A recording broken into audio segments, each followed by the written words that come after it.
திருச்சிற்றம்பலம் தில்லையம்பலம். அன்பர் பெருமக்களே, திருவருட்பயனுடைய இறுதி அதிகாரமாகிய அணைந்தோர் தன்மை, சீவன் முத்தர்களுடைய இலக்கணம், உங்கள் சிவஞான போதம் 11ஆம் நூற்பா. சீவன் முத்தர்கள் பேரின்பத்தை நுகர்ந்த நிலையில் இந்த மண்ணுலகிலே எவ்வாறு இருப்பர் என்பதை இந்த அதிகாரத்தில் காட்டார். இதற்கு பேசா அனுபூதி நிலை என்று சொல்லப்படும். இந்த சிவத்திலே தன்னுடைய அறிவை பொருந்தி நிற்கக்கூடிய ஞானிகள் உலக பற்றினை பற்றி சிறிதும் சிந்தனை இல்லாது இருப்பர்.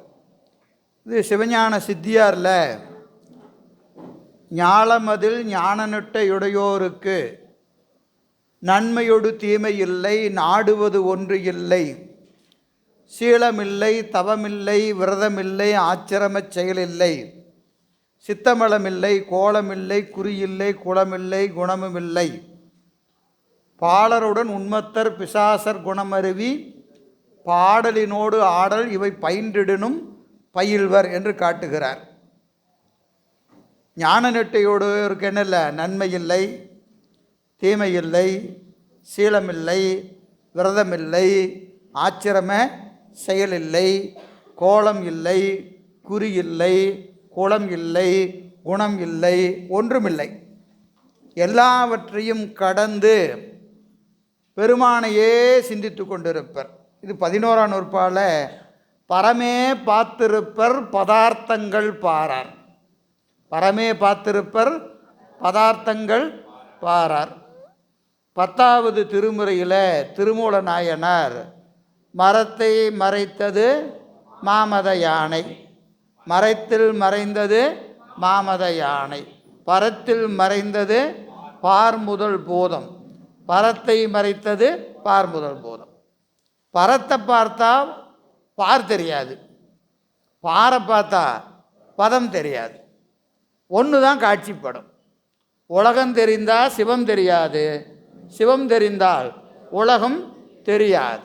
அப்போ சீவன் முத்தர்களுக்கு உலகமே காட்சிப்பட்டு கொண்டு இருக்காது, எது சிவம் தான் காட்சிப்படும், நமக்கு உலகம்தான் காட்சிப்படும்.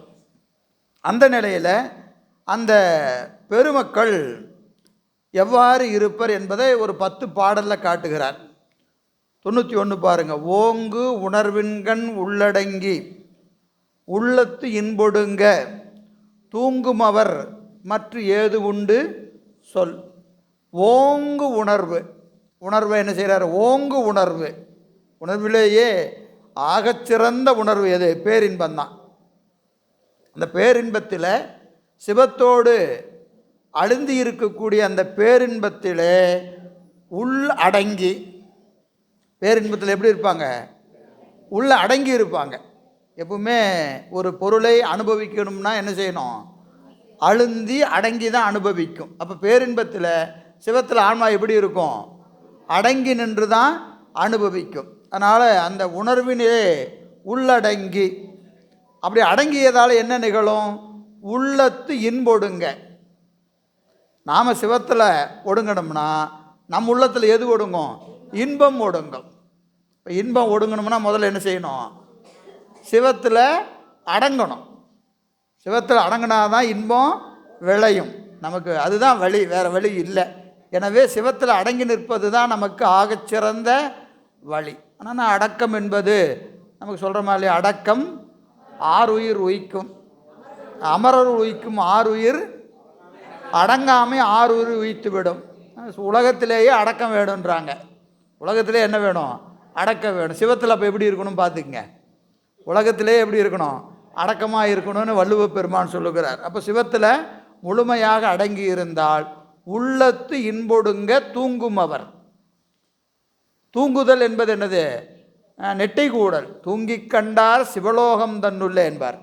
தூங்கி கண்டார் சிவலோகம் தன்னுள்ளே. அப்போது தூக்கம் 2 தூக்கம் இருக்குது. ஒன்று கேவலத்தில் தூங்குறது, இன்னொன்று சுத்தத்தில் தூங்குறது.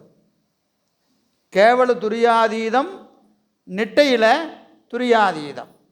கேவலத்தில் இருந்தோம்னா அங்கேயும் தன்னை மறந்துடுவோம், சுத்தத்துலேயும் தன்னை மறந்துடுவோம். ஆனால் கேவலத்தில் மலம் ஆதாரமாக இருக்கும். ஆணவ மலத்தில் போய் ஆன்மா தன்னை இழந்துடும். இங்கே புருவ நடுவுலேருந்து எங்கே போகுது? கீழே ஒவ்வொன்றா இறங்கி மூலாதாரத்துக்கு போகும்போது அது என்ன ஆகுது? மலம் தாரகம். ஆணவ மலத்தில் போய் என்ன செஞ்சுறது? தன்னை இழந்து விடுகிறது. அப்போது துன்பம் தான் வழி. அதே சுத்த நிலையில் என்ன ஆகுது? தன்னை இழந்து சிவத்தில் அழுந்திடுது. இங்கே கேவலத்தில் ஆணவ மலத்தில் அழுந்துவது போல சுத்தத்தில் எதில் அழுந்தது? சிவத்தில் அழுந்துகிறது. எனவே இன்பம் தான் தாரகம். அங்கே சிவம் தாரகமாக இருக்குது. அதனால தான் இன்பமே என்னாலும் துன்பம் இல்லை. இப்போ தன்னை இழந்து எங்கே இழக்கணும்? பெருமான்ட்ட இழக்கணும். நாம் இழக்கிறோம். எங்கே இழந்துடுறோம்? கேவலத்தில் இழந்துடுறோம். கேவலத்தில் இழக்கிறோம், சுத்தத்தில் இழக்கணும். சுத்தத்தில் இழந்தோம்னா நமக்கு என்னது? தூங்கும் அவர் மற்ற சொல் ஏது உண்டு. மற்ற ஏது உண்டு சொல்னு இருக்கா இல்லையா? மற்ற ஏது உண்டு சொல். மற்ற சொல் ஏது உண்டு. அங்கே பேச்சு இல்லை. எப்போ? எந்த துரியாதத்தில் இருந்தாலும் பேச்சு இல்லை. கேவல துரியாதீதத்துலேயும் பேச்சு இல்லை, சுத்த துரியாதீதத்துலேயும் பேச்சு இல்லை. ஆனால் இது இருளிலே தன்னை இழந்தது, அது அருளிலே தன்னை இழத்தல். ஞானிகள் அருளிலே தன்னை இழந்து நிற்பார்கள், அஞ்ஞானிகள் இருளிலே தன்னை இழந்து நிற்பார்கள். எனவே மற்ற ஏது உண்டு சொல் என்று இங்கே சொல்லுகிறார். அப்போது இந்த ஆன்மாக்கள் சுத்த நிலையில் பெருமானை அடைந்து இவ்வாறு நிட்டை கூடி நிற்கின்ற நிலையில் அவர்கள் எதை விரும்புவார்கள் என்பதை அடுத்த பாட்டில் சொல்கிறார். ஏன்னா இந்த நெட்டை கூடுகிற போது நாம் பல முறை சிந்தித்திருக்கிறோம். அந்த பேரின்ப நிலைக்கு செல்லுகிற போது ஆன்மாக்களுக்கு என்ன வரும்? வியாபக ஞானம் வரும். எப்போ பாசம் நம்மை விட்டு நீங்குகிறதோ அப்போவே நமக்கு என்ன வந்துடும்? வியாபக ஞானம். வியாபக ஞானம்னா என்னது? அறிந்தாங்க அறிதல். பெருமான மாதிரி இங்கே இருந்துக்கிட்டே 3 காலத்தையும் அறிவது, 3 உலகங்களையும் அறிவது. அது இயல்பாக வந்துடும். ஏன்னா ஆன்மா எதை சாருகிறதோ சார்தலின் வண்ணமாதல் ஆன்மாவுக்கு இலக்கணம். சிவத்தோடு சார்வதினால சிவத்தின் எண்குணங்களும் எதற்கு வந்துடும்? ஆன்மாவுக்கு வந்துடும். அப்படி வருவதனால உடனே இதுக்கு என்ன ஆகிடும்? நான் யார் தெரியுமா அப்படின்னு ஒரு நினப்பு வரும். இயல்பாக வரும். அது நின்மல சுளுத்தி என்று சொல்லக்கூடிய இடத்துல வரும். அப்படி வருகிற போது அவர்கள் என்ன செய்யணும்? அதை கடக்கணும். இது திருவருள், இது நமக்குரியதல்ல என்று அதை என்ன செய்யணும்? கடக்கணும். அப்படி கடக்கிறவங்க என்ன மனநிலை இருப்பாங்க அப்படிங்கிறது அடுத்த பாட்டில் சொல்கிறார். ஐந்தொழிலும் சொல்லிட்டுமா? சொல்லிட்டு தான் முடித்தோம். ஐந்தொழிலும் காரணர்களாம் தொழிலும் போகம் நுகர் வெந்தொழிலும் மேவார் மிக. ஐந்தொழிலும் காரணர்களாம் தொழிலும் போகம் நுகர் வெந்தொழிலும் மேவார் மிக. இந்த சீவன் முத்த நிலையில் இருக்கிறவங்க என்னத்தை விரும்ப மாட்டாங்க அப்படின்னா ஐந்தொழில் செய்வதை விரும்ப மாட்டார்கள். ஐந்தொழில் எது? படைத்தல், காத்தல், அழித்தல், மறைத்தல், அருளல். இந்த ஐந்தொழிலையும் செய்பவர்கள் யாரு? ஐந்தொழில் செய்பவர் யாரு? பெருமான் தான் செய்வார். நேரடியாக செய்ய மாட்டார். என்ன செய்வார்? அதற்கான அதிதெய்வங்களை வைத்து செய்வார். படைத்தல், காத்தல், அழித்தல், மறைத்தல் மகேஸ்வரர், அருளல் சதாசிவர், படைப்பன் அயன், அழிப்பன் பங்கையக்கன் மாயன், துடைப்பன் உருத்திரனும் சொல்லில் திடம்பரவே திரோவிப்பர் ஈசர் மண்ணு சதாசிவர் அன்றே அணுக்கரகராம். எங்க உண்மை விளக்கத்தில் சரியா? அப்போது அவர்களையெல்லாம் என்ன செய்கிறாரு? ஐந்தொழில் செய்வதற்கு ஒவ்வொரு அதிகாரத்தை ஆன்மாக்களுக்கு கொடுக்கிறார். அப்போது இந்த வியாபக ஞானம் ஆன்மாவுக்கு பாசம் நீங்கள் என்ன வரும்? இந்த வியாபக ஞானம் வரும். வந்தால் இதுக்கு என்ன ஆசை வந்துடும்? இந்த சட்டாம்பிள்ளை யார்? ஸ்கூலில் கிளாஸ் லீடராக ஒருத்தர் இருப்பானா இல்லையா, அவன் தான் பார்ப்பான். யார் போடுவாங்க பொதுவாக? கொஞ்சம் நல்லா படிக்கிற பையனை பார்த்து போடுவான். போட்ட உடனே அவன் என்ன செய்வான், அவனே வாத்தியார் ஆயிடுவான். ஏய் அப்படின்னு மிரட்டிக்கிட்டு போட்டுக்கிட்டு நின்றுக்கிட்டு யாராவது சத்தம் போட்டிங்கன்னா பேர் எழுதி வச்சுருவேன் அப்படிலாம் பண்ணிகிட்டு இருப்பான் இல்லையா. அவனுக்கு என்ன இருக்குது, இப்போ நல்லா படிக்கிற பையன்தான், நல்லா படித்தாலும் அவனுக்கு என்ன வந்துடுது, அந்த ஆசிரியர் மாதிரி இருக்கிறதுல ஒரு ஆசை இருக்குது. இதுக்கு அதிகார மல வாசனை. இதுக்கு என்ன பேர்? அதிகார மல வாசனை. இந்த பக்குவமுடைய ஆன்மாக்கள் மேல்நிலைக்கு போகிற போது சில ஆன்மாக்களுக்கு என்ன வரும், அதிகார மல வாசனை வரும். அப்படி வந்துட்டா பெருமான் என்ன செஞ்சுடுறார், அவ்வளோதானே, ஏதாவது கொஞ்ச நாளைக்கு உருத்துறனா இருயா, கொஞ்ச நாளைக்கு திருமாலா இரு, கொஞ்ச நாளைக்கு பிரம்மாவா இரு அப்படின்னு என்ன செஞ்சுருவார், அதை கொடுத்துருவார், போஸ்டிங் போட்டுருவார். புரியுதுங்களா? அப்போ அந்த போஸ்டிங் போகிறதுங்கிறது அவங்கெல்லாம் நல்ல உயர்ந்த தவத்தை உடையவர்கள். ஒன்று நல்லா ஞாபகம் வச்சுக்கணும். அது சாதாரண ஆளெல்லாம் அங்கே போக முடியாது, நல்லா தவம் செஞ்சால் தான் அங்கே போக முடியும். அப்படி போய் அவர்கள் போனதுக்கப்புறம் அந்த அதிகாரமல வாசனை என்ன ஆகும் அப்படின்னு கேட்டால், வீடு பேற்றிற்கு இடைஞ்சல். வீடு பேற்றிற்கு இடைஞ்சல். அவன் கொஞ்ச நாள் இருந்ததுக்கப்புறம் யோசித்து பார்த்தா, என்னடா நமக்கு பின்னாடி வந்தாலாம் நேராக போயிட்டே இருக்கிறான். ஏன் அவன் என்ன செஞ்சிட்ருக்கிறான், தவத்தை செய்கிறான், சாதனை செய்கிறான், திருவடிக்கு போயிடுறான். இவனுக்கு அதை விட்டுட்டு என்னது, எப்பா படைச்சாச்சா, இந்த புவனத்தை படைச்சாச்சா, இந்த புவனத்தை படைச்சாச்சா, இதை பார்த்தாச்சா, அதை பார்த்தாச்சான்னு இவனுக்கு இப்போ என்ன செய்ய முடியல, சாதனை செய்ய முடியல. ஃபஸ்ட் ரேங்க் வாங்குறப்ப லீடராக போட்டதுக்கப்புறம் அவனை என்ன செய்வாங்க, அவனை கூப்பிடு, நோட்டெல்லாம் வாங்கு, அந்த கிளாஸில் போய் பாரு, இந்த கிளாஸில் போய் பாரு, இங்கே போ, அங்கே போனேன்னா ஒரு ஒரு 3 மாதம் ஆனதுக்கப்புறம் தான் யோசித்து பார்ப்பான், எங்கடா பெரிய கடைசியில் ஃபஸ்ட் மார்க்கு நாம் விட்டுருவ மாட்டிருக்குது, ஏன் படிக்கிறதுக்கு நேரம் இல்லை இல்லையா. அப்போது அப்புறம் தான் அவன் என்ன பண்ணுவான், ரியலைஸ் பண்ணி, சார் நான் லீடர் நான் இல்லை சார், எனக்கு வேண்டாம் சார். ஏடா நீயே பாரா, இல்லை சார் படிக்க முடியல சார், வீட்டில் எல்லாம் திட்டுறாங்க, இன்னும் மார்க்கெல்லாம் குறைஞ்சி போச்சுன்னு வீட்டில் திட்டுறாங்க, நானெல்லாம் இல்லை சார், வேறு யாராவது போட்டுங்க அப்படின்னு அவன் என்ன ரிசைன் பண்ணிடுவான். லீடர் எனக்கு வேண்டாம். ஏன்னா அது என்ன ஆகுது, எதுக்கு வந்தானோ அந்த வேலையை தவிர மற்ற வேலையெல்லாம் நடந்துகிட்ருக்கு.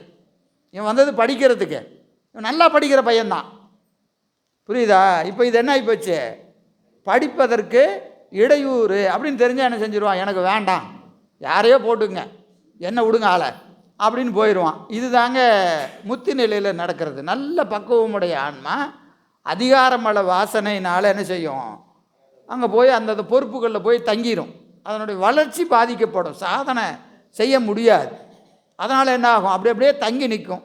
அப்புறம் என்ன நினைக்கும், ஐயோ இது பெரிய வம்பா இருக்குது, எனக்கு திருமாலா வேண்டாம், பிரமணா வேண்டாம், எப்போ உருத்திரனாவது வச்சுக்கிறியா, ஐயோ சாமி என்ன ஆளை விடுங்க, நான் நேராக வீட்டுக்கு போகிறேன். எங்கே போகிறேன், வீட்டுக்கு போகிறேன். வீட்டுக்கு போகிறதுக்கு இடைஞ்சலாக இருக்குது. எது, நம்மளாம் நினைக்கிறோமா இல்லையா, மடத்தில் வந்து ஏதாவது பொறுப்பு எடுத்துட்டோம்னா வீட்டுக்கு போகிறதுக்கு லேட் ஆயிரும், வீட்டுக்கு போகிறதுக்கு லேட் ஆகிரும். பொறுப்பு எடுக்காமல் தான் என்ன செய்யலாம், முடிஞ்ச உடனே வீட்டுக்கு போயிடலாம். அதே மாதிரி தான் பொறுப்பு எடுத்தால் என்ன ஆகுது, வீட்டுக்கு போகிறதுக்கு லேட் ஆகுது. இங்கே பொறுப்பு எடுக்காமல் இருக்கக்கூடாது, அங்கே அங்கே சொன்னதை இங்கே வச்சுக்கூடாது இல்லையா. எனவே அது என்ன ஆகுது, நெட்டை கூடுவதற்கு அது இடைஞ்சல். அதனால தான் என்ன செய்கிறாங்க, ஐந்தொழிலா எப்போ வச்சுக்கிறியா, வேண்டாம், ஐந்தொழில் வேண்டாம். காரணர்களாம் தொழில். காரணர்களாம் தொழில் என்பது என்னதுங்க, இதற்கு மேலே, அதாவது அபரமுத்தித்தானம் பரமுத்தித்தானம் என்று இருக்கிறது. திருமால் பையன்லாம், திருமால் பிரமன்லாம் ஐந்தொழில் செய்யக்கூடியவங்க. அதுக்கு மேலே சதாசிவமூர்த்தி, அப்புறம் அபரமுத்தித்தானத்தில் நிறையா பேர் இருக்கிறாங்க. அவர்களெல்லாம் அந்த தொழிலும் என்னது, இடைஞ்சல் தான். எனவே போகம் நுகர் வெந்தொழிலும், போகம் நுகர் வெந்தொழில். எது, சொர்க்கத்தில் போய் இருந்துக்கிறியா, சொர்க்கத்தில் போய் இருந்துக்கிறியா, அங்கே கைலாயத்தில் போய் இருந்துக்கிறியா, இங்கே இருந்துக்கிறியா, அங்கே ஒன்றும் வேண்டாம். பூசை பண்ணா எங்கே போயிடணும், பரமுத்தி வேணும். ஒரே நோக்கம் என்னது, பரமுத்தி மட்டும்தான் எனக்கு வேணும். இடையில் எனக்கு எது வேண்டாம், எதுவுமே வேண்டாம். ஐந்தொழிலும் காரணர்களாம் தொழிலும் போகம் நுகர் வெந்தொழிலும் மிக மேவார், மிக மேவார். அதை ரொம்பவும் சிறிதும் விரும்ப மாட்டாங்க, சிறிதும் விரும்ப. யாரு? சீவன் முத்திரர்கள்.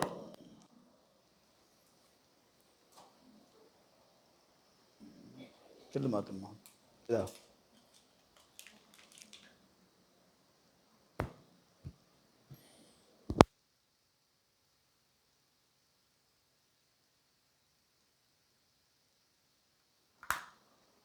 மணிவாசகர் சொல்றாரா இல்லையா? கொல்லேன் புரந்தரன் மாலையன் வாழ்வு குடிகெடினும் நல்லேன், எனது அடியாரோடு அல்லால் நரகம்புகினும் எல்லேன். அடியாரோட நரகத்துக்கு வேணாலும் போக சொல்லுங்க, போயிடுறேன். இந்த பிரம்மா திருமால் இந்த பதமெல்லாம் வேண்டாம். நரகத்துக்கு போனாலும் பரவாயில்ல. யார் கூட போகணும்? அடியார் கூட போகணும். இருந்தால் வீடு பேர் போயிடலாம்.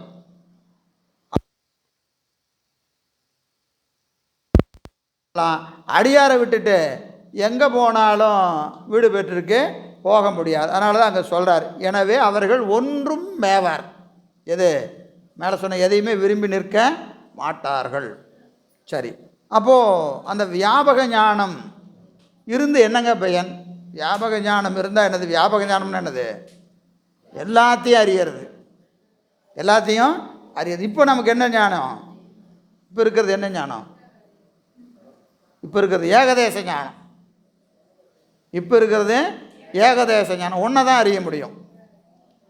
ஆனால் நம்ம என்ன ஆசைப்படுறோம்? இப்போது எல்லாத்தையும் அறியணும் அப்படின்னு ஆசைப்படுறோம். சரி, இப்போ எல்லாத்தையும் அறியிற ஞானம் வந்துருச்சு. அப்போ என்ன செய்கிறோம்? அதுக்கு தாங்க வியாபக ஞானம் வேணும். எல்லாத்தையும் அறியறதுக்கு தானே வியாபக ஞானம் வேணும். இப்போ வியாபக ஞானம் வந்த உடனே என்ன செய்கிறது? எதையுமே பார்க்காத, சிவத்தை மட்டும் பாரு. என்னங்க ஒன்றா பார்க்கும்போதே எல்லாம் பார்க்கணுன்னு கேட்குறீங்க? எல்லாம் பார்க்குற ஞானம் வந்த உடனே சிவத்தை மட்டும் பார்க்க சொல்கிறீங்களே, அப்படின்னா வேறு ஒன்றும் இல்லை. இப்போது பாசத்தோடு கூடியிருப்பதினாலே நமக்கு ஏகதேச ஞானம். ஏகதேசம் எதனால் வந்துச்சு? பாசத்தோடு கூடியிருப்பதினாலே நமக்கு ஏகதேச ஞானம். சரிங்க, இந்த வியாபக ஞானம் ஏன் வந்துச்சு தெரியுமா? பெருமானோட கூடுனதுனால தான் வியாபக ஞானம் வந்துச்சு. புரியுதுங்களா? இப்போ பெருமானோடு கூடி அவனை பார்க்கும்போது தான் நமக்கு வியாபக ஞானம் வருது.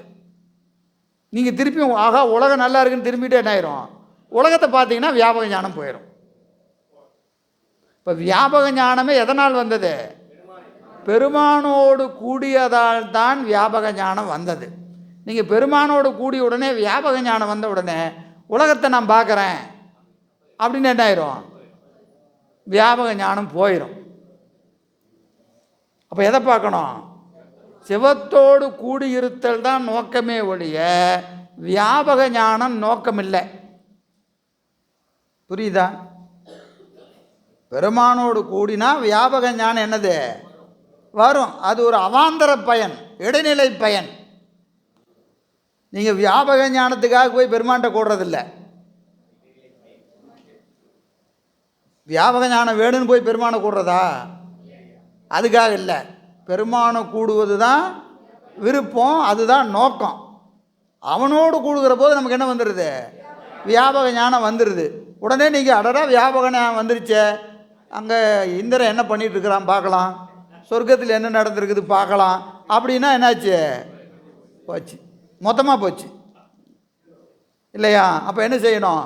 பெருமானை மட்டும்தான் பார்த்து கொண்டு இருக்கணும். காரணம், அந்த திருவருள் ஒன்றே தரிசனப்படுகிற போது தான் ஆன்மாவுக்கு வியாபக ஞானம் விளையும். எனவே அதை அங்கே சொல்ல, எல்லாம் அறியும் அறிவுறினும் ஈங்கியவர் ஒன்று அல்லாது அறியார் அற. எல்லாம் அறியும் அறிவுறினும், எல்லாவற்றையும் ஒருங்கே அறிகிற வியாபக ஞானம் விளைந்தாலும் ஈங்கு அந்த முத்தி நிலையில் ஒன்று அல்லாது, எது? சிவம் அல்லாது அற அறியார், வேறு எதையும் காண மாட்டார். தான் என்னது? பரமே பார்த்திருப்பர், பரமே பார்த்திருப்பர். பதார்த்தங்கள் பாரார். பதார்த்தம் எது? உலகம். பதார்த்தம்னா உலகம், சாப்பிட்றதில்ல. சாப்பிட்றதுன்னா பதார்த்தம்னா என்ன? சாப்பிட்றது தான். உலகம் என்னது? சாப்பிட அனுபவ பொருள் தானே. உலகம் அனுபவ பொருள். நாம் அனுபவிக்கிறதுக்கு தான் வகை வகையாக சமைச்சு வச்சுருக்கிறாரு. எதை? உலகத்தை. சாப்பிட்டுட்டு இங்கேயே அப்படியே தூங்க வேண்டியதுதான். சாப்பிட்டாவே என்ன ஆயிரும்? மயக்கம் வந்துடும். அதனால் என்ன செய்யணும்? எதுக்கு சாப்பிட்றோம்? எதுக்கு சாப்பிட்றோம்? பசி ஆறுறதுக்கு தான் சாப்பிட்றோம். பசி ஆறுற அளவுக்கு தான் சாப்பிட்ணும். அதுக்கு மேலே என்ன செய்யக்கூடாது? சாப்பிடக்கூடாது. சாப்பிட்டா என்ன ஆயிரும்? மயக்கம் வந்துடும்.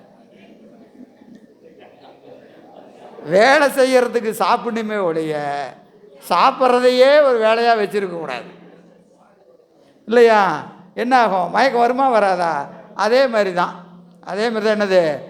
ஒன்று அல்லாது அற அறியார், சிவத்தை தவிர ஒன்றையும் காண மாட்டார். யாரு? சீவன் முத்தர்கள். சிவன் முத்தர்கள் பெருமானை தவிர வேற ஒன்றையும் காண மாட்டார் என்பது அந்த பாடலில் சொல்கிறார். சரி, அப்படி அந்த சிவத்தையே தரிசிக்கிற நிலையில் அவர்களுக்கு ஓரோரு வழி என்ன ஆகும்? சில நேரத்தில் உலகம் காட்சி பட்டாலும் படும், பெரும்பாலும் படாது. ஓரோரு வழி என்ன ஆகும்? படும். நம்ம பார்த்தோம் 9ஆம் நூறுப்பா, அந்த நேரத்தில் என்ன செய்வாங்க? 5 எழுத்தை விதிப்படி உச்சரிக்க. 5 எழுத்தை விதிப்படி உச்சரிக்கன்னு சொன்னோமா இல்லையா? அதே தான் இங்கே. அவ்வாறு இந்த வியாபக ஞானத்தில் இருக்கிற உயிர்களுக்கு ஓரோரு வழி உலகம் காட்சிப்பட்டால் என்ன செய்வாங்க என்பதை அங்கே காட்டார். புலனடக்கி தம்முதற்கண் புக்குருவார், போதார் தலநடக்கும் ஆமை தக. ஆமை தக இருப்பாங்க. ஆமை மாதிரி இருப்பாங்க. ஆமை மாதிரின்னா எப்படி? மெல்ல நடப்பாங்க சார்.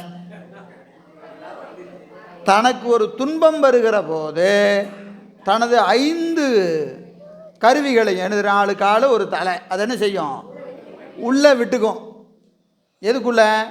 பாதுகாப்பு என்று கருதப்படுகிற ஓட்டினுள்ளே தன்னை அடக்கி கொள்ளும். யார்? ஆமை. துன்பம் வருகிற போது தனக்கு பாதுகாப்பாகிய ஓட்டினுள்ளே தன்னை அடக்கி கொள்ளுகிற ஆமை போல ஞானிகள் உலகமாகிய துன்பம் காட்சிப்படுகிற போது தன்னுடைய புலன்களை எல்லாம் பாதுகாப்பான திருவருளுக்குள்ளே அடக்கி கொள்வார்கள். புலன் அடக்கி, புலனை அடக்கி தமக்கு முதலாகிய திருவருளிலே என்ன செய்வாங்க? புக்குருவர். போய் உள்ள ஒடுங்குவாங்க. எதுக்குள்ள? அருளிலே ஒடுங்குவார்கள். எது போல? தளத்திலே நடக்கின்ற ஆமை போல. தளத்திலே நடக்கின்ற ஆமை போல துன்பம் வருகிற போது 5 புலன்களையும் தனது திருவருளிலே, தனக்கு பாதுகாப்பாக இருக்கக்கூடிய அரணாக இருக்கக்கூடிய திருவருளிலே அவர்கள் என்ன செய்வாங்க? ஒடுக்கிக் கொள்வர். ஆனால் ஆமைக்கும் இவங்களுக்கும் ஒரு சின்ன வேறுபாடு. என்ன? ஆமை என்ன செய்யும் அப்படின்னு கேட்டிங்கன்னா, துன்பம் நீங்கின உடனே திருப்பி வெளியே வரும். அடக்கிக்கிட்டு அப்படியே படுத்துருக்கும். கொஞ்சம் நேரம் பார்க்கும், 1 மணி நேரம் பார்க்கும். எல்லாம் பாதுகாப்பு ஆயிடுச்சா, இடமெல்லாம் எதிரி யாரும் இல்லையானா என்ன செய்யும்? திருப்பி வெளியே வரும். ஆனால் ஞானிகள் ஒருபோதும் வெளியே வர மாட்டாங்க. போதார்னு வெளியே வர மாட்டாங்க. எதுல இருந்து? அருளிலே இருந்து வெளியே வரமாட்டாங்க. உள்ளே ஒடுக்கிட்டா வெளியே வரமாட்டாங்க. இப்போ ஆமைக்கும் இவர்களுக்கு உள்ள ஒற்றுமை, பாதுகாப்பாக இருக்கக்கூடிய ஓட்டிலே ஆமை ஒடுங்குவது போல அருளுக்குள்ளே இவங்க ஒடுங்குவாங்க. வேற்றுமை என்னது? அது மீள வெளியே வரும், இவர்கள் வெளியே வரமாட்டாங்க. போதார். எதை விட்டு? திருவருளை விட்டு இவர்கள் போதார், வெளியே வரவே மாட்டாங்க. ஏன்னா அதில் துன்பப்பட்டால் பிரச்சனை இல்லை. இவர்கள் என்ன ஆகிடும்? அப்படியே மெல்ல கீழே இழுத்துட்டு வந்துடும். பாசம் இருக்குது பாருங்க, அது என்ன செய்யும்? மெல்ல இழுத்துட்டு வந்துடும். இப்போ உதாரணத்துக்கு ஒரு சும்மா ஒரு புரியறதுக்காக வச்சுக்கோ, ஒரு ஞானி இருக்கிறார். அவர் தன்னுடைய வீடு, மக்கள், செல்வம் இதை பற்றி கவலையே இல்லாமல் பெருமானே என்று இருக்கிறார். இப்போ ஓரோரு வழி அவருக்கு என்ன ஆயிடுச்சு? உலகம் காட்சிப்படுது. உலகம்னா எப்படி காட்சிப்படும்? எங்கேயோ இங்கேருந்து போயிடுறாரு, ஒரு 1000 கிலோமீட்டர் தள்ளி போய் ஏதோ ஒரு இடத்துல அப்படியே நிம்மதியாக இருக்கிறார்.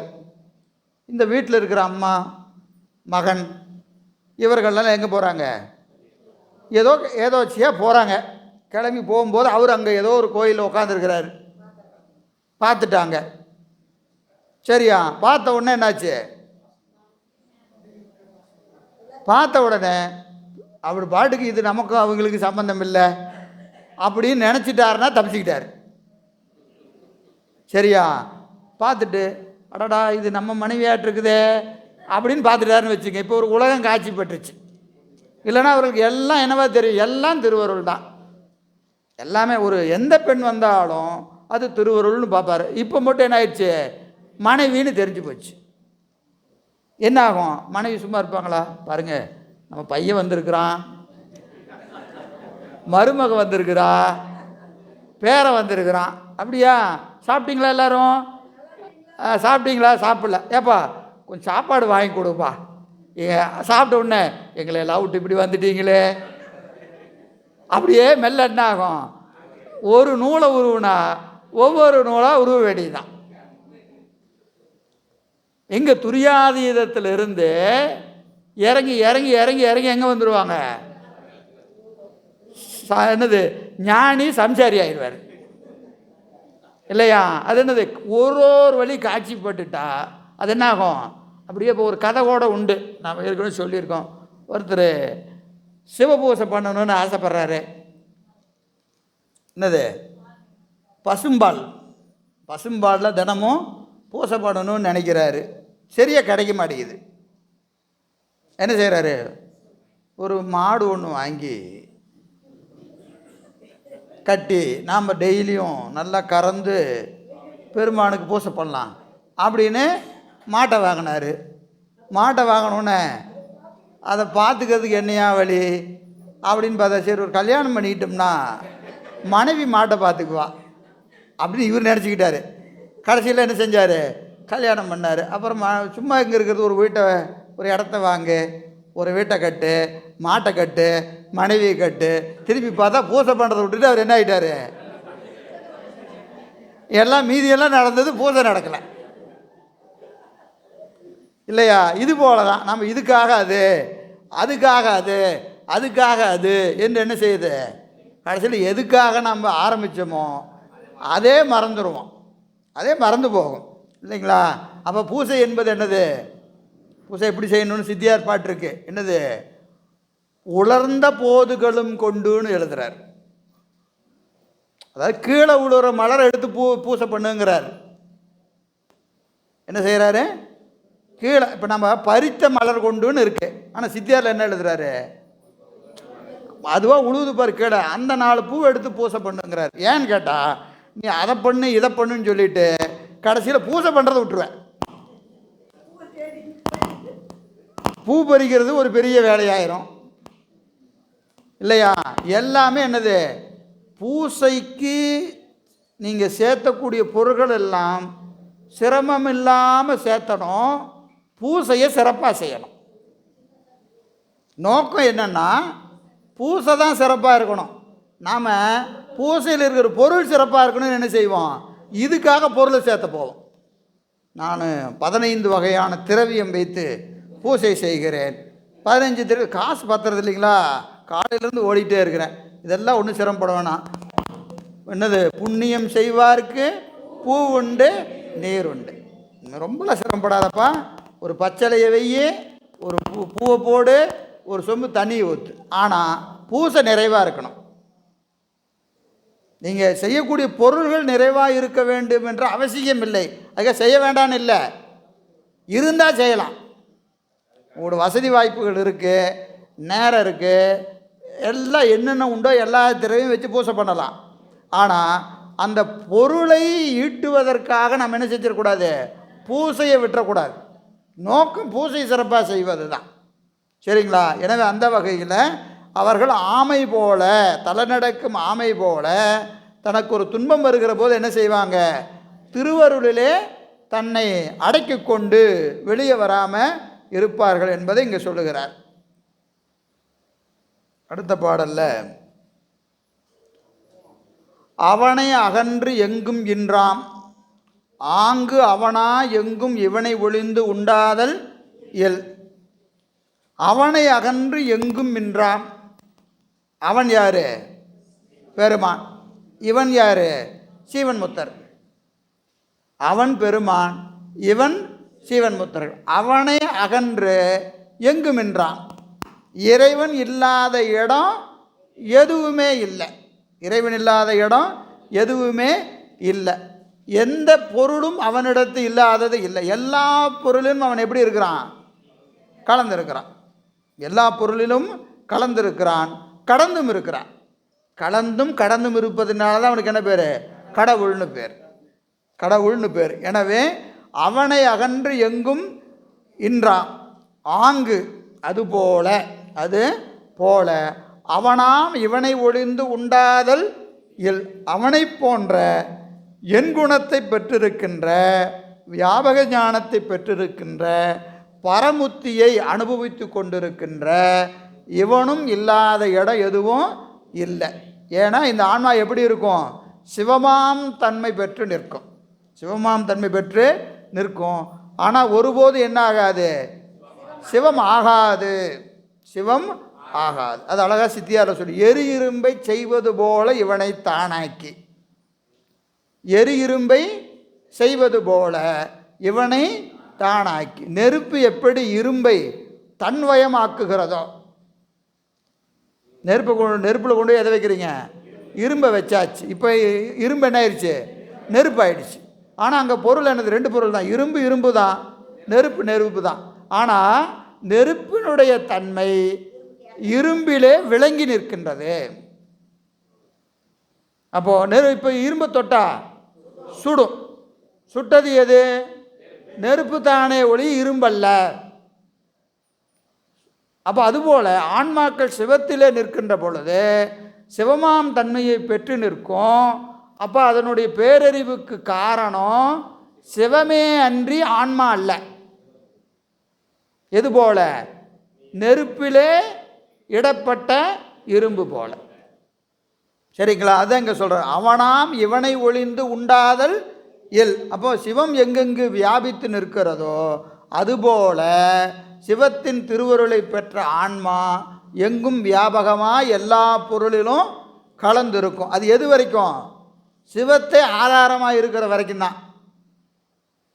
ஆனால் ஒருபோதும் ஆன்மா என்ன ஆகாது? சிவம் ஆகாது. இது ரொம்ப முக்கியம். சிவத்தின் எண்குணங்கள் ஆன்மாவுக்கு விளங்கி நின்றாலும் சிவம் சிவம்தான், ஆன்மா ஆன்மாதான். நமக்கு எண்குணம்னு சொல்கிறோம். அதாவது இறைவனுக்குரிய 8 குணங்கள். இறைவன் தனது 8 குணங்களையும் ஆன்மாவுக்கு கொடுத்தாலும் கூட அது உபச்சாரம்தான். உண்மையில் இறைவனால் என்ன செய்ய முடியாது? 8 குணத்தை கொடுக்க முடியாது. எதை கொடுக்க முடியாது?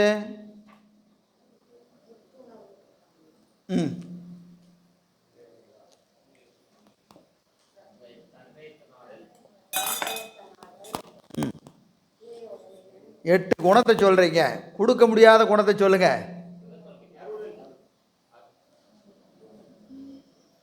இயல்பாகவே பாசங்களில் நீங்கி நிற்றல். இயல்பாகவே பாசங்களில் நீங்கி நிற்றல். இது ஆன்மாவுக்கு கிடையாது. ஏற்கனவே இது பாசத்தோடு தான் இருந்துச்சு. இருந்து தான் நீங்கிச்சே ஒழிய இது இயல்பாகவே என்ன ஆகாது? நீங்கி நிற்காது. இயல்பாகவே நீங்கி நிற்றல் ஆன்மாவுக்கு கிடையாது. சரிங்களா? அப்புறம் முற்றும் உணர்தல். முற்றும் உணர்தல் ஆன்மாவுக்கு உண்டு. எப்போ? அங்கே இருந்தால் தான். அதே மாதிரி தானே அறிகிற அறிவு ஆன்மாவுக்கு கிடையாது. முத்தி நிலையிலையும் ஆன்மா தானே அறியாது. பெருமான் என்ன செய்யணும்? அறிவித்தாதான் அறியும். அப்போ தானே அறிகிற சுதந்திர அறிவு ஆன்மாவுக்கு முத்தி நிலையிலையும் கிடையாது. இப்போ சுதந்திர அறிவு கிடையாது, இயல்பாகவே பாசங்கள் நீங்கி நிற்றல் கிடையாது. அப்போ 8 குணம்னு சொல்வது உபச்சாரம். அவன் தன்னை போல கொடுத்தாலுமே உன்னை போல் என்னை பாவிக்க மாட்டேன் சொல்கிறாரா இல்லையா? உன்னை போல் என்னை பாவிக்க மாட்டேன். பாவிச்சா என்ன ஆயிரும்? சிவசமவாதி, சிவசமவாதி ஆயிடுவாங்க. எனவே அதுபோல் இறைவனுடைய திருவருள் பெற்ற ஆன்மா முத்து நிலையிலும் பத்தி செய்து கொண்டே இருக்க வேண்டியதுதான். சிவம் சிவந்தான், ஆன்மா ஆன்மா தான். சரி, 96.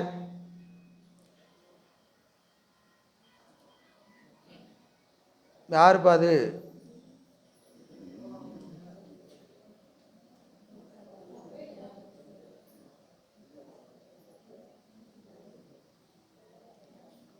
உள்ளும் புறமும் ஒரு தன்மை காட்சியற்கே எள்ளும் திறம் ஏதும் எல். உள்ளும் புறமும் ஒரு தன்மை காட்சியற்கே எள்ளும் திறம் ஏதும் எல்.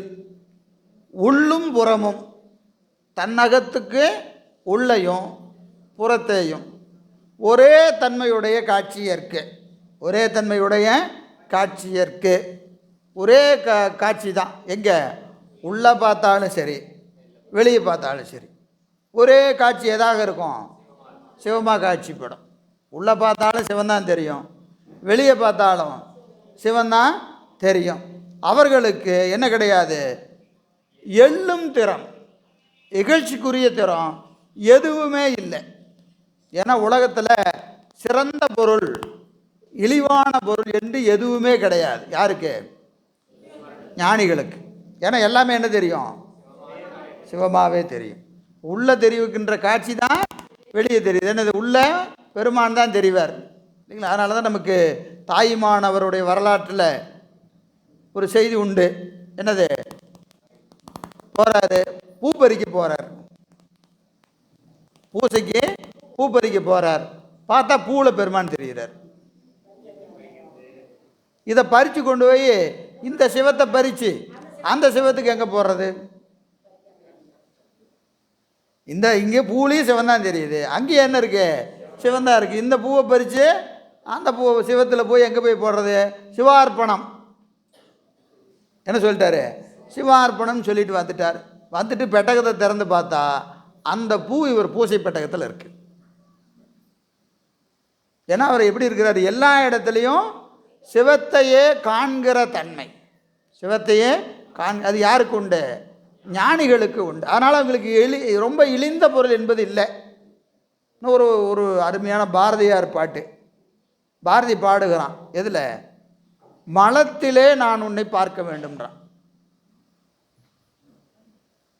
பெருமான் எங்கே பார்க்கணுங்கிறான்? மலத்தில் பார்க்கணுங்கிறான்.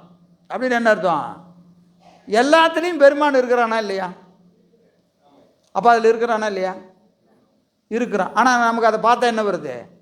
அருவருப்பு வருதா இல்லையா? அப்போ நமக்கு விருப்பு வெறுப்பு, உயர்ந்தது தாழ்ந்ததுன்னு இருக்கு. அதை பார்க்கிற போதும் நான் உன்னை பார்க்க வேண்டும். எவ்வளோ பெரிய உயர்ந்த நிலை! எல்லா இடத்துலையும் இருக்கிற பெருமான் தான் இங்கேயும் இருக்கிறான்னா இங்கேயும் என்ன செய்யணும்? பெருமானை பார்க்கணும். அந்த பக்கம் எனக்கு என்னைக்கு வரும்னு கேட்குறான் பாரதி. இது ஒரு உயர்ந்த நிலை தானே அது இல்லையா? அது எல்லாருக்கும் வாய்க்காது. முதல்ல கேட்கணுமா இல்லையா? நமக்கு மணிவாசகர் பாடுறார், பெருமான் எதில் காப்பாற்றுறான்னு பட்டியல் போடுறாரா இல்லையா? என்னது? காலை மலமொடு கடும்பகட் பசினிசி வேலை நெத்திரை யாத்திரை பிழைத்தும் எல்லாம் பெருமான் தான் காப்பாற்றுறான். என்னது? தூங்கணுமே எந்திரிக்கணும்னா பெருமான் காப்பாற்றணும், விழிச்சிட்டு இருக்கிறோம் தூங்கணும்னா பெருமான் காப்பாற்றணும், சாப்பிட்ட சாப்பாடு ஜீரணமாகணும்னா பெருமான் காப்பாற்றணும், ஜீரணமான சாப்பாடு மலமாக வெளியே போடணும்னா பெருமான் காப்பாற்றணும். பெருமான் எங்கெங்கே காப்பாற்றுறாரு பாருங்க. என்னைக்காவது நினச்சி பாருங்க, ஒரு நம்ம காலையில் வயிறு வலித்து போகும்போதே பெருமானே காப்பாற்றிட்டப்பா நினச்சி பார்க்க முடியுமா? ஆனால் உண்மை அதுதான், உண்மை அதுதான் இல்லைங்களா? நமக்கு காலையில் எந்திரிச்ச உடனே சாப்பிட்ட சாப்பாடு வெளியே போச்சுன்னா பெருமான் நம்மை காத்தான். இல்லைன்னா அது போகாது. சாப்பிட்ட சாப்பாடு ஜெரிச்சிருச்சு, பெருமான் காப்பாற்றிட்டான். வண்டி ஏறி வீட்டுக்கு போய் சேர்ந்தோம்னா பெருமான் காப்பாற்றிட்டான்னு அர்த்தம். கிளம்பி போனால் காப்பாற்றிட்டான், ஒழுங்காக வர வேண்டிய இடத்துக்கு வந்து சேர்ந்துட்டா பெருமான் காப்பாற்றிட்டான்னு அர்த்தம். அப்போ கணந்தோறும் நம்மை பெருமான் காத்து கொண்டு இருக்கிறான். இதுதான் அதுதான்லாம் இல்லை, எல்லாத்துலேயும் அவன் தான் காப்பாற்றுறான். பட்டியல் நீண்டுக்கிட்டே போகுதா இல்லையா?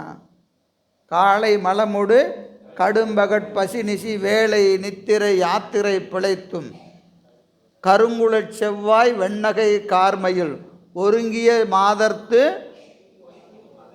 மதர்த்து கச்சர நிமிர்ந்து கதுத்து முனை பெய்த்து ஈண்டிய மாதர் எய்த்திடை பிழைத்தும் கல்வி என்னும் பல்கடல் பிழைத்தும் செல்வம் என்னும் அல்லலில் பிழைத்தும் புல்வரம்பாய பலதுறை பிழைத்தும் போட்டுக்கிட்டே போகிறார். எத்தனை பிழைத்தும்? எல்லாத்துலேயும் பிழைத்தாதான் என்னதும் தெய்வம் என்பதோர் சித்தம் உண்டாய். அம்மாப்பா கடவுள் இருப்பானாட தான் தெரியுது அப்படின்னு யோசிக்கிறதுக்கே இத்தனை பிழைக்க வேண்டியதாக இருக்கு.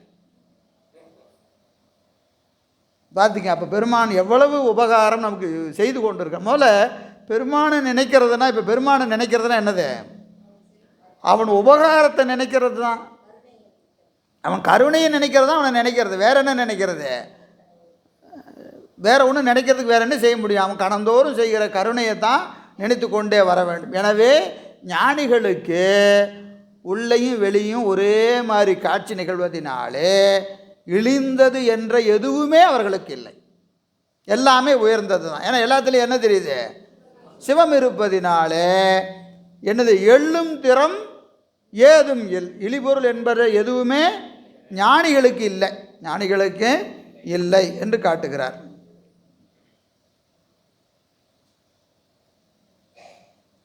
தொண்ணூற்றி 7 உறுதொழிற்கு தக்க பயன் உலகம் தத்தம் வருந்தொழிற்கு வாய்மை பயன். உறுதொழிற்கு யான் எனது என்கின்ற முனைப்போடு செய்யும் செயல். உறுதொழில் என்பது என்னது? முனைப்போடு செய்கிற செயல். தன் முனைப்போடு நாம் செய்கிறோமா இல்லையா? ஒவ்வொரு செயலையும் அப்படி தான் செய்கிறோம். நான் செய்தேன் தான் செய்கிறோம்.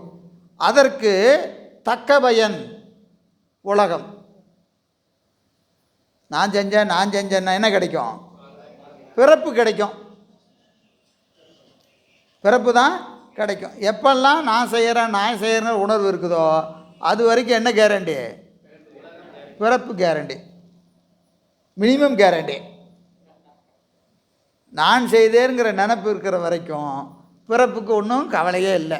கண்டிப்பாக பிறந்துடலாம், பிறக்க மாட்டோமேன்னு கவலையெல்லாம் பட வேண்டிய அவசியம் இல்லை. உறுதொழிற்கு தக்க பயன் உலகம் பிறப்பு. தத்தம் அருந்தொழில்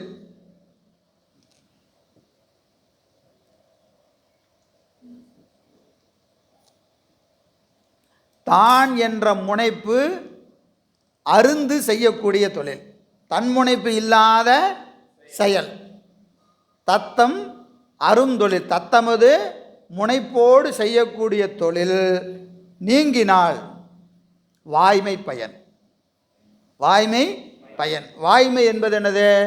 மெய்ப்பொருள். மெய்ப்பொருள் எது? சிவம்தான். மெய்ப்பொருள்னாவே சிவம்தான். மெய் என்பதற்கு என்ன பொருள் சித்தாந்தத்தில்? சத்து, நிலையானது, மாறாதது, அதுதான் சத்து. அதுதான் என்னது? வாய்மை இல்லைங்களா? அப்போது நிலையான மாறாத தன்மையுடைய சிவம்தான் பயனாக விளையும். யாருக்கு? யான் எனது என்ற செருக்கற்றவர்களுக்கு. யாருக்கெல்லாம் யான்கிற செருக்கு இல்லாமல் இருக்கிறார்களோ அவர்களுக்கு என்ன விளையும்? சிவம் விளையும். யான்கிற செருக்கு இருக்கிறவங்களுக்கு உலகம் விளையும். பாருங்கள், உறுதொழிற்கு தக்க பயன் உலகம். உறுதொழில் என்பது என்னது? தன்முனைப்போடு செய்கின்ற செயல். அதன் பயன் என்னவா விளையும்? பிறப்பு, உலகமாகிய பிறப்பு விளையும். சரி, அப்போ அந்த ஞான்கிற செருக்கு இல்லாமல், ஞான்கிற செருக்கு இல்லாமல் செய்யக்கூடிய தொழிலுக்கு என்ன செய்கிறாரு? தத்தம் அருந்தொழில். தத்தம் அருந்தொழிலுக்கு பயன் எது? வாய்மை. இப்போ வாய்மை வேணும்னா என்ன செய்யணும்? செருக்கு இல்லாமல் வேலை செய்யணும். உலகம் வேணும்னா செருக்கோடு செய்யலாம். எது வேணும்னு முடிவு பண்ணிக்க வேண்டியதுதான். இது நமக்கு சிறுத்தொண்ட நாயனார் புராணத்திலிருந்து காட்டுறார் உதாரணம். அதாவது யான்கிற செருக்கு இல்லாமல், நாயனார் புராணம் நமக்கெல்லாம் தெரியும். பரஞ்சோதியாராக இருக்கிறாரு. வடநாடு போய் வாதாபி கொண்டான் என்கின்ற பெயர் பெற்று மிகப்பெரிய சேனாபதியாக இருக்கிறார். இப்போது அரசர் ஆச்சரியப்படுறார். ஏன்னா அரசர் போல அந்த படை திரட்டு கொண்டு யார் போகிறா? சேனாபதியாகிய பரஞ்சோதியார் போகிறார். போயிட்டு வந்து வெற்றி பெற்று வந்த உடனே அங்கேருந்து வாதாபியிலிருந்து விநாயகர் எடுத்துகிட்டு வர்றார். அரசருக்கு அங்கே இருக்கக்கூடிய செல்வங்கள்லாம் கொண்டு வராரு. இவருக்கு என்ன கொண்டு வர்றாரு? விநாயகர் எடுத்துகிட்டு வர்றார். வாதாபியிலேருந்து விநாயகர் எடுத்துகிட்டு வர்றார். வந்த உடனே இங்கே அமைச்சர்களெல்லாம் இவரை பாராட்டி அரசர் பாராட்டுறார். என்னென்ன, இப்படி ஒரு வெற்றி உங்களுக்கு எப்படி சாத்தியமாயிற்று? ஏன்னா மிகப்பெரிய படை, இன்றைக்கி நடந்து கூட்டிகிட்டு போகணும். படைனா சும்மா இப்போ மாதிரிலாம் வேறு வாகனமெல்லாம் கிடையாது, நடந்தே போகணும் படை இங்கேருந்து வடநாட்டுக்கு. புலிகேசியை வென்றது தான். அவர் இங்கே வந்து படை ஜெயிச்சுட்டு போகிறார். அதுக்கு பழி வாங்கிறதுக்காக திருப்பி என்ன செய்கிறாங்க? இங்கேருந்து வடநாடு போகிறாங்க. போய் வெற்றி பெற்று மிகப்பெரிய வரலாற்றில் மிகப்பெரிய போரில் வாதாபி போர் என்பது சரித்திரத்தில் மிகப்பெரிய போர். வாதாபி கொண்டான் இல்லைங்களா? அவருக்கு அப்படி ஒரு திருநாமம் உண்டு. அப்போ அரசர் இவரை பாராட்டுகிற போது அமைச்சர்லாம் சொன்னாங்க. அப்போ என்ன சொல்கிறாங்க? இவர் ஒரு சிவனடியார் ஆதலினாலே இவருக்கு எதிராக போரிடுவர் ஒருவரும் இல்லை. இவர் வெற்றிக்கு காரணம் என்ன சொல்கிறாங்க? சிவனடியார் ஆதலினாலே இவருக்கு எதிராக வெற்றி கொள்வார் ஒருவரும் இல்லை என்று சொன்ன உடனே அரசர் என்ன செய்கிறார்? பதபதச்சு போகிறார். பரவாயில்லையே, இவரை வச்சு இன்னொரு போருக்கு போகலாம் அப்படிலாம் நினைக்கல. ஏன்னா அவரும் நீட்டின் பெருமை உணர்ந்தவர் அரசரும். ஆனால் என்ன செய்கிறாரு? படுகளத்தில் விட்டேனே, ஒரு அடியாரை போய் கொலை தொழில் செய்ய விட்டுட்டேன் என்று என்ன செய்கிறார்? ரொம்ப வருந்துறார். மன்னிச்சிங்க, நான் உங்களை இந்த தொழிலுக்கு நான் என்ன செஞ்சிடக்கூடாது, உங்களை நான் இப்படி செய்திருக்கக்கூடாது என்று வருந்துகிற போது இவர் சொல்கிறார், இல்லை இல்லை, இது என்னுடைய கடமை. சேனாதிபதினா அவருக்குரிய தொழில் என்னது? போர் தொழில். அங்கே போகிறது, வெற்றி கொள்வது, அங்கே போர்க்களத்தில் பல பேர் இறந்து போவாங்க, இதெல்லாம் என்னது? அவருக்குரிய தொழில். அதை செஞ்சு தான். தொண்டு வேறு, தொழில் வேறு. இப்போ போகிறாரு, அதுக்குண்டான வேலையை செய்கிறாரு, வெற்றி கொண்டு வருகிறார். வருந்த வேண்டாம் என்று அரசருக்கு இவர் என்ன செய்கிறாரு? ஆறுதல் சொல்கிறார். ஆனால் அவருக்கு அரசருக்கு பொறுக்கலை. இல்லை இல்லை, இனி ஒருபோதும் உங்களை நான் பணியில் வைத்திருக்க மாட்டேன். என்ன செய்ய? நிரம்ப நிதி கொடுக்கிறார். நிரம்ப நிதி கொடுத்து நீங்கள் இனி என்ன, அவருடைய இந்த சேனாதிபதி தொழிலிலிருந்து அவரை விடுவிக்கிறார். நீங்கள் இனி தொண்டு செய்யுங்க, இனி நீங்கள் கொலை தொழில் செய்ய வேண்டாம் என்று விடுவிக்கிறார். அவர் மீண்டும் எங்கே போகிறாரு? செங்காட்டங்குடி போகிறாரு. அங்கே தங்கி நின்று திருமணம் செய்து கொள்கிறார். செய்து கொண்டு குழந்தை, அருமையான குழந்தை சீராளத்தேவன் அவதரிக்கிறார். நிறைய தொண்டு செய்கிறார். அப்போ பெருமான் அவர் வீட்டுக்கு வரார் இல்லையா? அது வரலாறுலாம் நமக்கு தெரிஞ்சது தானே. வீட்டுக்கு வரார். வருகிற போது என்ன செய்தார்? ஊரில் யாருமே இல்லை, ஒரு சிவனடியார் இல்லை, ஊருக்குள்ளே ஒரு சிவனடியார் இல்லை. எல்லாரையும் என்ன செய்கிறாரு? மறைத்து வைராகி வேடம் தாங்கி வருகிறார். ஊருக்குள்ளே வந்தார். நேராக போய் வீட்டில் பார்க்குறாரு. இங்கே சந்தனத்தாதியார் வந்து வெளியே நிற்கிறாங்க. வாங்க, உங்களை நீங்கள் அடியாரை தேடி எங்களுடைய தலைவர் சென்றிருக்கிறார், நீங்கள் வில்லத்துக்கு வாங்க, உங்களை கண்டால் மகிழ்வார். உணவு அடியாருக்கு போடாமல் சாப்பிட மாட்டார், அதனால் நீங்கள் வீட்டுக்குள்ளே வாங்கன்னு சொல்கிறார். இவர் என்ன சொல்கிறாரு? மாதரார் தனித்திருக்கிற மனையில் புகுதோம். பெண்கள் தனித்திருந்தால் நான் வீட்டுக்குள்ளே வரமாட்டேன். இங்கே கணபதீச்சரத்திலே ஆத்தி மரத்திற்கீழே அமர்ந்திருக்கிறேன், அவர் வந்தால் என்னை வந்து பார்க்க சொல்லு அப்படின்ட்டு போய் உக்காந்துடுறார். போய் கோயிலில் போய் உக்காந்துக்கிறார். இவர் எல்லாம் ஊர் பூரா தேடி ஒருத்தரையும் காணாண்டு வீட்டுக்கு வந்தால் சந்தனத்தாதியார் வெளியே காத்திருக்கிறார்கள், மனைவியார் காத்திருக்கிறாங்க. உடனே என்ன செய்கிறாங்க, இப்போ தான் வந்தார், வடநாட்டு பைராகி ஒருத்தர் வந்தார், ஆத்திமரத்தடியிலே அமர்ந்திருக்கிறார் என்று சொன்ன உடனே இவர் மீண்டும் நேராக போகிறார். பார்த்த உடனே நெடுஞ்சான் கடையை விழுந்து வணங்குகிறார். நீண்டு வணங்கி, அடியேன் இல்லத்துக்கு நீங்கள் எழுந்தருள வேண்டும், அமுது செய்து அருள வேண்டும் அப்படின்னு கேட்குறார். கேட்ட உடனே அவர் என்ன செய்கிறாரு, 6 மாதத்திற்கு ஒரு முறை உண்போம், இன்றைக்கி சாப்பிட்ற நாள் தான், 6 மாதத்துக்கு ஒரு தடவை தான் சாப்பிடுவேன், இன்றைக்கி நான் சாப்பிட்ற நாள் தான், ஆனால் உன்னால் முடியாது, பரிந்தூட்ட உன்னால் முடியாதுங்கிறார். நான் நீரிட்டார் முடியாதது ஒன்றுமில்லை, திருநீர் பூசணுங்கிறதுனால உலகத்தில் முடியாத செயல் எதுவுமே இல்லை. மொழியும் எதாக இருந்தாலும் பரவாயில்ல சொல்லுங்கள் செஞ்சிருவோம், எதாக இருந்தாலும் பரவாயில்ல சொல்லுங்கள் செஞ்சிருவனார். நாம் உண்பது பசுனர், நாம் உண்பது பசு, மூவகை பசுவும் என்னிடம் உண்டு. பசு என்பது பொதுச்சொல், என்னது, ஆடு மாடு எருமை, 3க்கும் பசுன்னு பேர் இருக்குது. அதனால் மூவகை பசுவும் உண்டு, நீங்கள் சொல்லுங்கள் செஞ்சிருவன்னார். நாம் உண்பது நரப்பசுனர், நாம் உண்பது நரப்பசு, உன்னால் ஆகாது விடு. ஒவ்வொரு இடம் என்ன சொல்கிறாரு, உன்னால் ஆகாது விடுனார். சாமி எதுவாயினும் பரவாயில்ல, நீங்கள் அமுது எடுத்தால் போதும், அமுது எடுத்தால் போதும்னார். இல்லை, தாய் பிடிக்க தந்தை அறியணும், குலத்துக்கு ஒரு மைந்தன், குலத்துக்கு ஒரு மைந்தன், தாய் பிடிக்க தந்தை அறியணும். எப்படி அறியணும், பரிந்து அறியணும். கண்ணில் கண்ணீர் வந்து ஐயோ குழந்தை அறியணும், இப்படியெல்லாம் விட்டா நான் சாப்பிட மாட்டேன், அன்போடு செய்யணும், அதை அன்போடு செய்ய வேண்டும் என்று சொல்ல. ஆகட்டும் ஆகட்டும் என்று வீட்டுக்கு நேராக வரார். வந்த உடனே அம்மா வெளியே நிற்கிறாங்க. என்னாச்சு அப்படின்னாங்க. நான் இப்படி வந்தேன், அவரை பார்த்தேன், என்னுடைய தொண்டு நிலைப்பது உன் கையில் இருக்குதுனர்.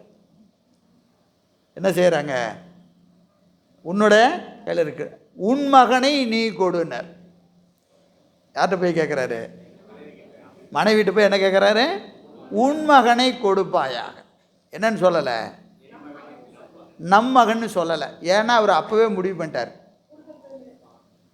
அப்போவே முடிவு பண்ணிட்டார். இப்போ முடிவு எடுக்கிறது யார், அம்மா தான் முடிவு எடுக்கணும். ஆகட்டும், ஏன்னா இப்போது இவர் அம்மாவுக்கு என்ன தெரியும், தொண்டு நடக்கலைன்னா அவர் உயிர் இருக்க மாட்டார், அது தெரியும் நல்லா. ஆகட்டும், நான் நேராக பள்ளிக்கு போனால் அந்த குழந்தை என்ன செய்யுது, அப்பா பார்த்த உடனே வேகமாக ஒடியாந்து காலை கட்டி பிடிக்குது. சீராள தேவன் அப்படியே ரொம்ப உருக்கமான பகுதி, அவ்வளவு விரிவாக சேக்கிலார் பெருமான் சொல்லிகிட்டே போகிறார். இதுங்க அப்படியே ஜலன்னு ஜலங்க ஒழிக்க ஓடி வந்து என்ன செஞ்சுதான், அப்படியே நாயனாருடைய கால்களை கட்டி கொண்டது. உடனே என்ன செஞ்சார், எடுத்து தோள் மேலே வச்சாராம்.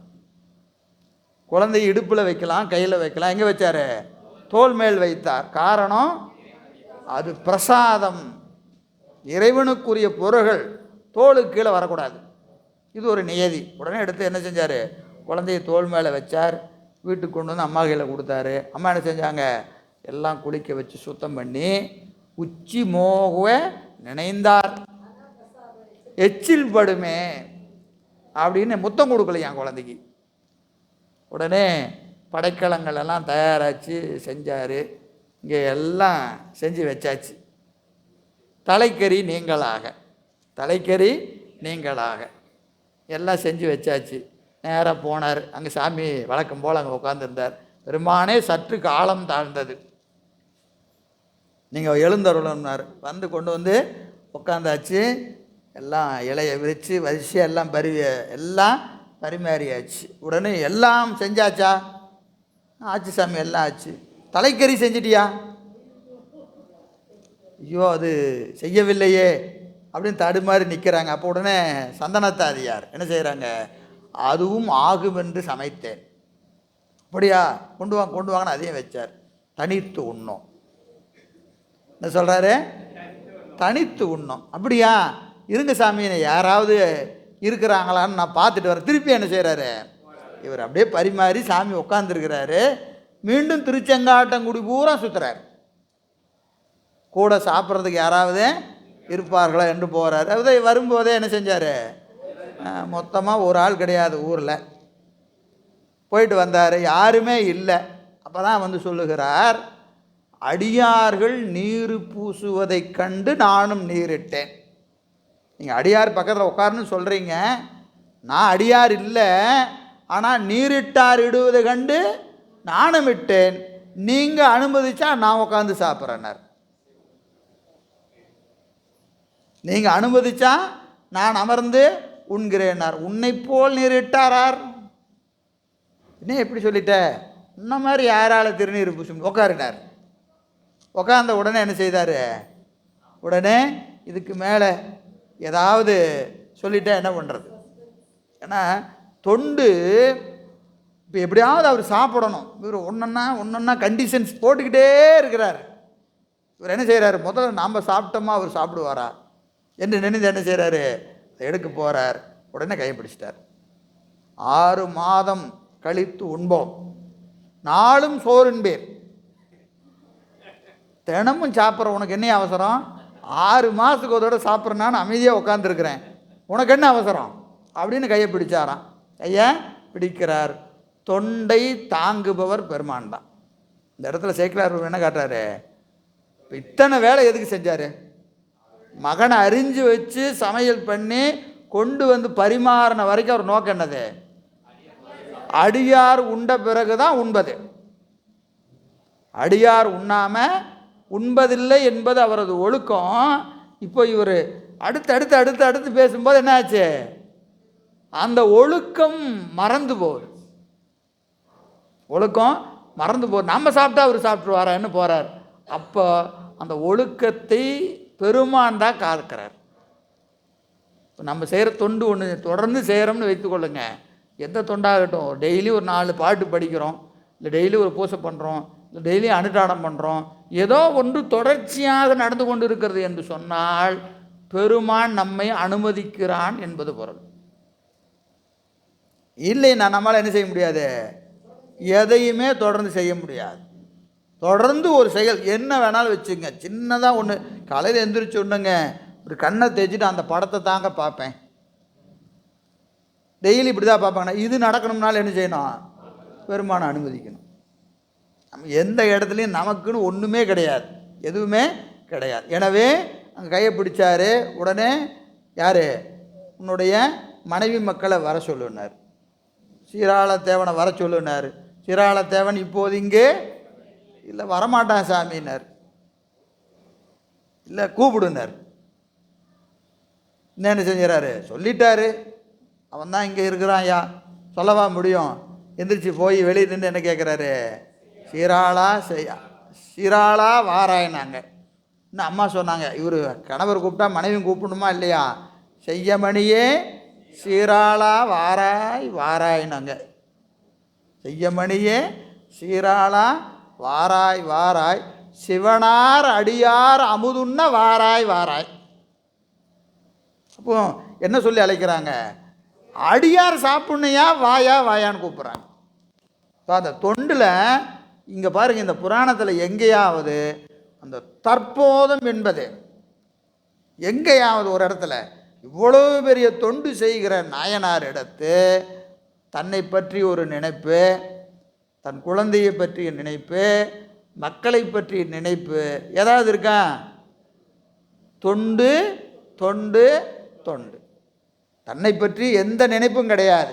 இதுதான் ஞானிகளுடைய இயல்பு. 63 எடுத்துக்கிட்டிங்கனாலும் இப்படி தான், எல்லாரும் இப்படி தான். எல்லாரையும் நீங்கள் ஒவ்வொரு புராணமாக பார்த்தீங்கன்னா மொத்த திருத்தொண்டர் புராணம் தான் 10வது அதிகரணம். இங்கே இருக்கக்கூடிய 10வது அதிகரணம் எது? திருத்தொண்டர் புராணம். ஒவ்வொரு பாட்டை எடுத்து போனீங்கனாலும் அப்படியே அவங்கள தான் சொல்ல முடியும், வேறு யாரையுமே சொல்ல முடியாது. அருபான்மை நாயன்மார்களை தான் நம்ம ஒவ்வொரு பாட்டுக்கும் நாம் எடுத்துக்காட்டாக காட்ட முடியும். எனவே அப்படி அவர்கள் திருவருளை அன்றி ஒருபோதும் தன்னை பற்றிய நினைப்போடு அவர்கள் இருக்க மாட்டார்கள். சரி, 98. ஏன்ற வினை உடலோடு ஏகும், இடை ஏறும் வினை தோன்றில் அருளே சுடும். ஏன்ற வினை, ஏற்றுக்கொண்ட வினை, சஞ்சித வினை, ஏற்கனவே நம்ம செஞ்ச சஞ்சித வினை, அது என்னாகும்? அந்த சஞ்சித வினை என்னாகும்? பிராதத்த வினையாக நமக்கு வரும். சஞ்சித வினையிலிருந்து ஒரு கூரை எடுத்துக்கொண்டு தான் நம்ம எங்கே வரோம்? பிறவிக்கு வருகிறோம். சஞ்சிதத்தின் ஒரு கூறு தான் பிராதத்த வினை. அது என்ன செய்யும்? உடலோடு ஏகும். பிராதத்த கண்மம் உடல் ஊழாய் கழியும். உடம்பு இருக்கிற வரைக்கும் என்ன இருக்கும்? பிராதத்த கண்மம் இருக்கும். எனவே என்ற வினை உடலோடு ஏகும், இடை ஏறும் வினை, இடையில் ஏறி வரக்கூடிய வினை என்னது? ஆகாமிய வினை. ஆகாமிய வினை அது என்ன செய்யும்? அருளே சுடும். சஞ்சித வினையை நீக்கிய திருவருளே ஆகாமிய வினையையும் நீக்கும். எப்படி நீக்கும்? அருள் வழி நின்றால். ஏகனாகி நிற்கணும், இறைவனி நிற்கணும். ஏகனாகி இறைவனி நின்றால் என்ன வராது? ஆகாமிய வினை வாராது.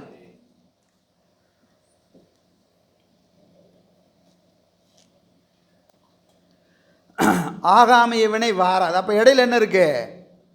பிராதத்த கண்மம். பிராதத்த கண்மம் உடல் இருக்கிற வரைக்கும் இருக்கும். உடல் இருக்கிற வரைக்கும் இருக்கும். இது பொது விதி. உடம்பு இருக்கிற வரைக்கும் பிராதத்த கண்மம் இருக்கும் என்பது பொது விதி. அதே சித்தியாரில் சொல்கிறார், இன்னும் கொஞ்சம் நுட்பமாக சொல்லுகிற போது, ஆன்மாவின் அறிவு திருந்திட்டா பிராதத்த கண்மத்தையும் ஊட்ட மாட்டான். அவனோட நோக்கம் என்னது?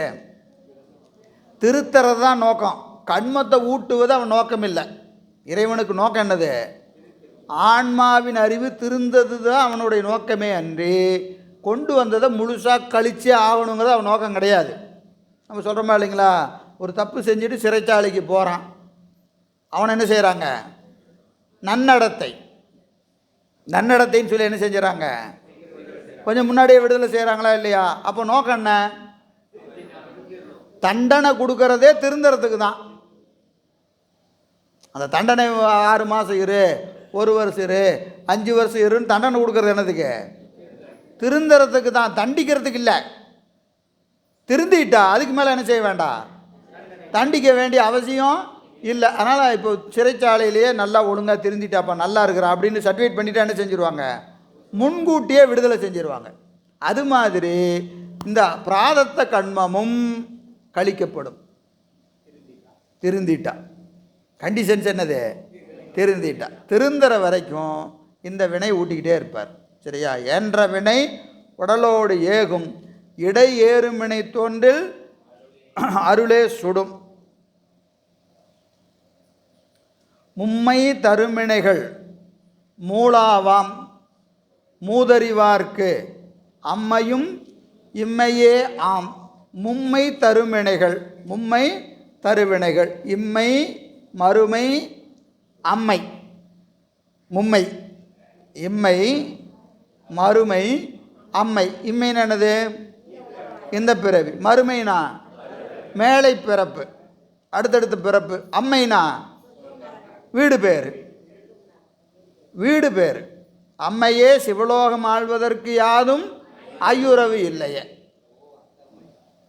சரியா? எனவே அம்மை என்பது வீடு பேர், இம்மை என்பது இந்த பிறப்பு, மறுமை என்பது மேலை பிறப்பு, அம்மை என்பது வீடு பேர்.